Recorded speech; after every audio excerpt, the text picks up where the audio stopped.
ನಮಸ್ಕಾರ, ಲವಿಂಗ್ ಕ್ಯಾಜಲ್ ಫಾರ್ಮ್ಗೆ ಸ್ವಾಗತ. ನೋಡಿ, ಕಳೆದ ವಿಡಿಯೋದಲ್ಲಿ ನಾನು ಪೇರಿಂಗ್ ಬಿಟ್ಟಿದ್ದೆ ನೋಡ್ರಿ. ಸೊ ಇವಾಗ ಬ್ರೀಡಿಂಗ್ ಬಾಕ್ಸ್ ಇಟ್ಟಿದ್ದೀನಿ, ನೋಡ್ತಾ ಇದ್ದೀರಲ್ಲ. ಸೊ ಇದು ಬ್ರೀಡಿಂಗ್ ಬಾಕ್ಸ್ ಇಟ್ಟಿದ್ದೀನಿ. ಸೊ ಈ ಪೇರು ಆಲ್ರೆಡಿ ಎಗ್ ಲೇ ಮಾಡಿದೆ. ಸೊ ಇದು ಬಂದು ಪ್ರೂವನ್ ಪೇರು plus experience. So first touch ಆಗಿದೆ. ಸೊ ಇದು ಬಂದು ಫ್ರೆಶ್ ಪೇರು.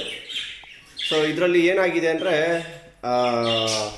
ಹೊಸ ಜಾಗ ಆಗಿರೋದ್ರಿಂದ ಮೇಲ್ಗೆ ಸ್ವಲ್ಪ ಅಡ್ಜಸ್ಟ್ ಆಗಿ ಟೈಮ್ ಬೇಕು.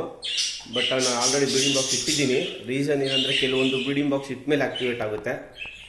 ಸೊ ಇದು ನೋಡೋಣ. ಇದು ಬಂದು ಇನ್ನೂ ಪ್ರಾಪರಾಗಿ ಪೇರ್ ಆಗಿಲ್ಲ, ಬಟ್ ಸ್ಟಿಲ್ ನಾನು ಬ್ರೀಡಿಂಗ್ ಬಾಕ್ಸ್ ಇಟ್ಟಿದ್ದೀನಿ.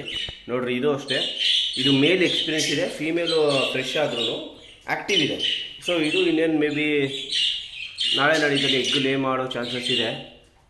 ಸೊ ಇದೇ ರೀತಿ ಹೆಚ್ಚಿನ ಅಪ್ಡೇಟ್ಗಾಗಿ ನನ್ನ ಇನ್ಸ್ಟಾಗ್ರಾಮ್, ಯೂಟ್ಯೂಬ್ನ ಫಾಲೋ ಮಾಡಿ. Thank you.